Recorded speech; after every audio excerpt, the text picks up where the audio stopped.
Well, I just forgot to hit the record button, so we're going with take 2 on this free pick video. So for those of you that might be wondering why this is coming out so late, well, I have to redo everything I just did and actually talk into a camera that's recording this time. So welcome in, guys. If you are new to Big Guy Bets, go ahead and hit that pause button, go ahead and hit that like button, hit that subscribe button, and hit that bell so you're notified every single time I post. Thank you for being here, all my day ones. Thank you for being here.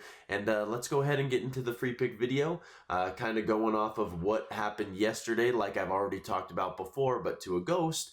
We go 9-1 our last 10 in our free pick videos.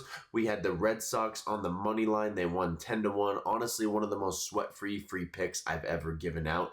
For those of you that have just now joined, it's not normally this free all the time, but damn, it feels good to have those easy ones where you can kind of put your phone away and go out and touch some grass. So one of those situations, felt really good about it. Know this Red Sox team like the back of my hand, and they always go up above 500, go right below, and then go right back to it. One of those situations where they hit really bad yesterday or the day before yesterday and then hit really well yesterday. So super nice to see them get the job done for us. Like I said, that now moves our free pick videos to 9-1, our last 10. I don't know what else you guys would want from me. You're getting free cash. So feeding your families on a weekend. Hope you guys have enjoyed that free cash. But yeah, that's kind of all I really have to say about that game. Going into kind of how VIP went, we're going to go with the good to the bad because it's a good transition relatively in how we're going to look at today. But Texas-Kansas moneyline parlay, one of the sweatier parlays I think I've ever had. Kansas had to come back in the 9th to win after they blew it in the 7th.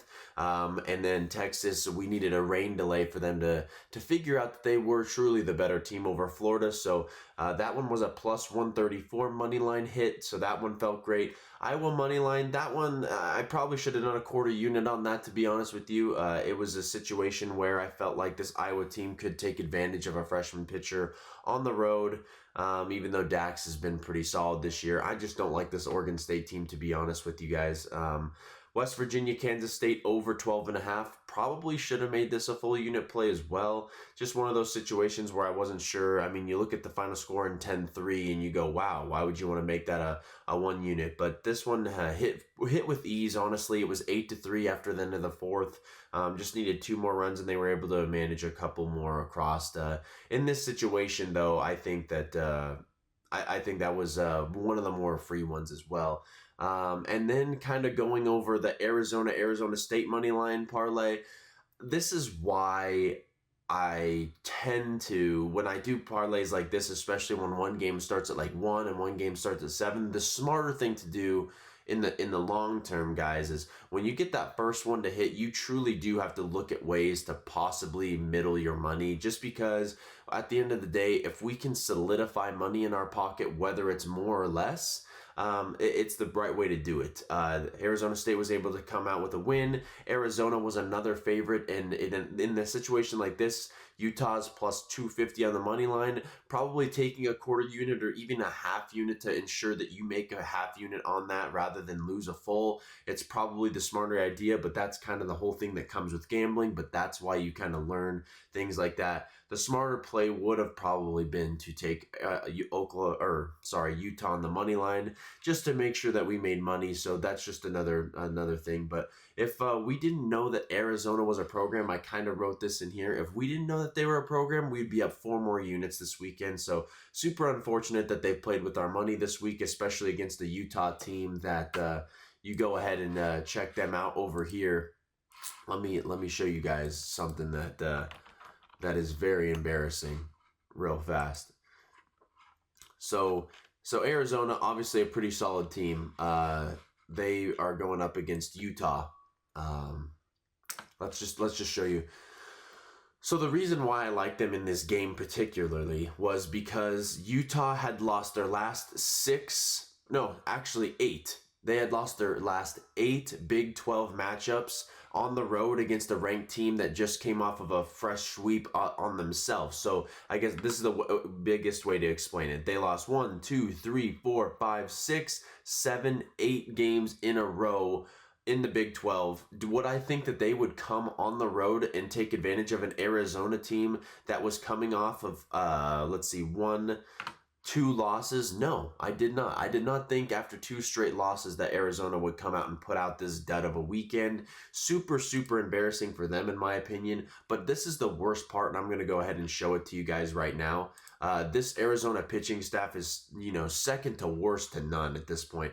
Look, they had 13 walks.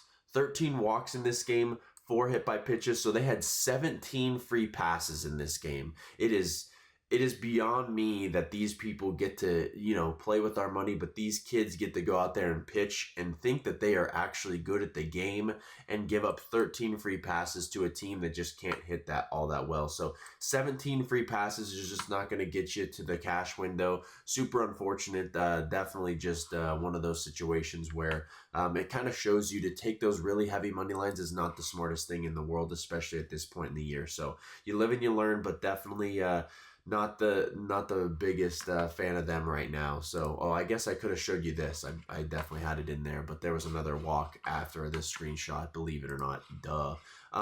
But still, even though I'm bitching, we still were able to make a little bit over a quarter unit in VIP yesterday, and then adding that free pick was 1.35 units. We're going to take a positive day anytime we can. At the end of the day, if the books are cashing you out, then you're doing something right. So without further ado, guys, let's kind of get into how this free pick video is going to go. I did have something right, but then I had a second thought right at the end. So let's go ahead and get into the game that we are speaking about real fast, though, while I'm here. For those of you that are new to the college baseball gambling space, and I've been getting people that are just like, just do college baseball content, but at the end of the day, you guys want to win money. But the college baseball gambling space is arguably the hardest one to do if you don't know what you're doing. There's a lot of people that just blindly take teams at home that probably should win or could win. I had a buddy of mine in the industry that asked for if Tennessee money line was a good play, and I said no. You do not want to take those teams, especially after winning the first game of the series. You don't want to take them to win that second one when another team might be a little bit hungrier. So just a situation where you don't want to be taking that. And I ended up saving him some money here. Vanderbilt was able to come out on top against Tennessee. Just at this point in the year, it is really hard to tell who's motivated and who's not, especially in the SEC or just throughout the entire league, because college baseball is a game where crazy things can happen. Those plus money line winners can be huge. Think about Texas A&M. The last 2 games, they've been minus 6,600, and they've lost the last 2. No other sport would that happen. You don't ever see that in NFL. You don't ever see that in college football. Generally in college baseball, not just because you're the better team does not mean you're going to win. You can come out with you can have the best at bats of the day and hit it right at guys, and you can have the worst at bats all day and just get little blooper hits. It is baseball at the end of the day, and it's significantly I don't know what the word is, but it's a situation where if you don't know what you're doing and you're just blindly betting favorites, you're not going to win a lot of money in this space. So there's just a lot of different things yesterday that happened where you're just like, it doesn't make sense. And that's kind of what college baseball is at this point. So Clemson was up 7-3 against Duke and then ended up losing 15-10. It's one of the crazier sports, guys. Kentucky also getting a win against Oklahoma yesterday. It's a sport that you need to make sure that you know what you're doing before you go ahead and keep on betting those heavy favorites. Again, another one here. Heavy favorite South Carolina or Southern California USC and losing to Michigan State. But let's get into the free pick, guys. Just kind of wanted to go over that real fast. The free pick is going to be, could I search, please?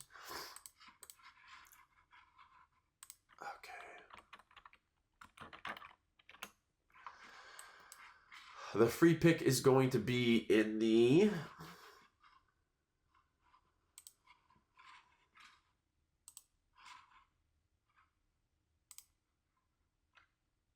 By the way, happy Mother's Day to everybody. Not everybody, but the moms out there. If your mom is listening to this, Mom, happy Mother's Day. Make sure that you're spending time with your mothers today. It's a very important day, and we appreciate and love all the moms, because if it wasn't for your mom, you wouldn't be here listening to my video, and you wouldn't be getting this free cash. But the free pick, guys, is going to be in the Northwestern Ohio State game. The reason why I like this, guys, and it's because I don't believe that the books are going to come out with the correct line. I think that they're just going to throw a line out there. I think that this line will come out at about 13 and a half, 14 and a half, and because that is where I'd take it. Truthfully, I think that this game could end up at like 17, 18 runs. Like I said, I did have a bet in place, but I can't get my mind away from this series because I haven't been able to bet it yet. But anytime that you can get the back half of Ohio State's bullpen, that is a beautiful sight to see. When you're looking at all these scores, you almost maybe feel like it is a football score in a way. They allow so many runs. I think it's at least a 10 ERA to this point in the year for the Ohio State pen. We'll go ahead and show you those stats real fast. I mean, you got a 6 ERA is your best, and then from there it just gets significantly worse all the way down to 1.08 ERA. So there's just a lot of bad pitchers on this team. There's not a lot of guys that can throw strikes. There's not a lot of guys that throw well, but they do hit a little bit, so they hit pretty well. That's why I like to blindly bet overs for these guys. If you can look at their last few games, 24 total runs, 15 total runs, 16, 14, 17. I think this game's going to come out at about 14, 13 and a half. I would highly doubt that it comes around 16, but when you look at Northwestern as well, just another team that gives up a lot of runs, especially recently. They gave up 6 here, 12 here, 14 total runs here, 18 total runs here, 14 total runs, 18 total runs, 21 total runs, and then you can kind of go all the way back up to here to, I mean, one of the largest games I've ever seen, 27-11, just crazy. I think that in this specific spot, we'll be able to get them at a decent price. It's really as simple as just looking at kind of how these two teams have been playing. Do I like that these two games went under? No, but I think that Northwestern could really beat the shit out of this Ohio State team and score 10, 11, 12 runs themselves.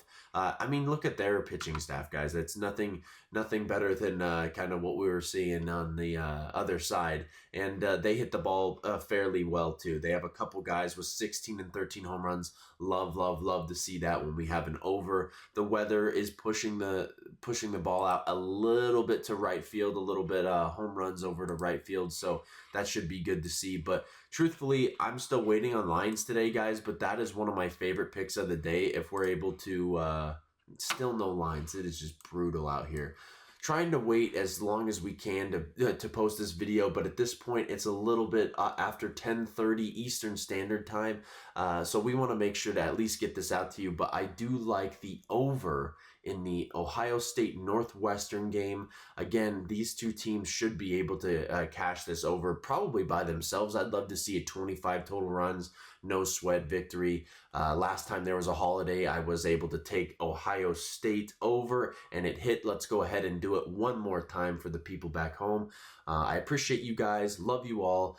If you guys want to go ahead and check me out on Winnable, that is winnable.com/BGSbets for all my VIP plays. And let's take this to 11-1 or 10-1, I guess, on the my last free pick plays. Appreciate y'all. Love you all. Best of luck today. Happy Mother's Day. Peace.